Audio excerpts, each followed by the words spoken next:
Report Sikandar ملک ماہانہ ختم شریف سیدہ فاطمۃ الزہرا Islamic girls college سوہدرہ شریف 4 اگست بروز اتوار پیر طریقت رہبر شریعت غازی کشمیر پیر سید بشیر احمد خورشید رحمۃ اللہ علیہ کا ماہانہ ختم شریف کی پاک محفل کا انعقاد کیا گیا۔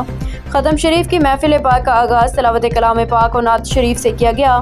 زیر صدارت پیر طریقت رہبر شریعت حضرت پیر سید محمد صفی اعظم شاہ المعروف پیر سید چند پیر شاہ صاحب سجادہ نشین آستانہ عالیہ سوہدرہ شریف صاحبزادہ سید آل احمد شاہ صاحب میں خصوصی شرکت۔ خطیب پیراں والی مسجد علامہ محمود نعیمی صاحب صاحبزادہ سید آل احمد شاہ صاحب نے اظہار خیال کرتے ہوئے اپنے دادا جان پیر سید بشیر احمد خورشید رحمۃ اللہ علیہ کی زندگی کے بارے میں روشنی ڈالی، امت مسلمہ کے لیے ان کے کارناموں کو اجاگر کیا، لوگوں کو ان کے نقش قدم پر چلنے کی تلقین کی۔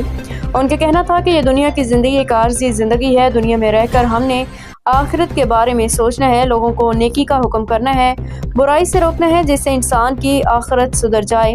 محفل پاک کے موقع پہ سیاسی، سماجی، مذہبی، سول سوسائٹی، علماء کرام، مدرسہ کے بچوں، مقامی لوگوں اور مریدوں کی کثیر تعداد میں شرکت۔ تمام وفات پانے والے مسلمانوں کے لیے دعائیں مغفرت کی گئی، بیمار لوگوں، ملک کی سلامتی و خوشحالی کے لیے بھی دعائیں کی گئیں۔ مہمانوں کے لیے لنگر کا بندوبست کیا گیا۔ آخر میں تمام آنے والے لوگوں کا صاحبزادہ سید آل احمد شاہ صاحب نے شکریہ ادا کیا۔